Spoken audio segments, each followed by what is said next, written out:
দুই চামচ বোন মরার পর যা হলো।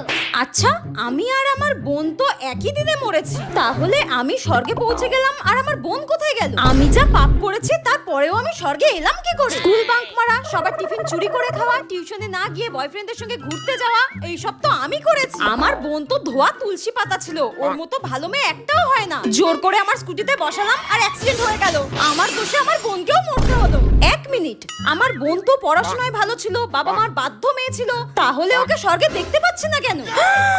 তার মানে আমাদের দুই বোনকে একই রকম দেখতে বলে যমরাজও গুলিয়ে ফেলেছে।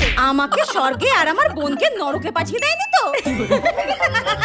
এক কাজ করি, স্বর্গ থেকে তো নরকে সব দেখা যায়, একবার দেখি। এ কি, এটা আমি কোথায় এসে পড়লাম? কি গরম এখানে, মনে হচ্ছে অগ্নিকাণ্ড হচ্ছে এই জায়গায়। তার মানে আমি মরার পর আমাকে নরকে পাঠানো হয়েছে।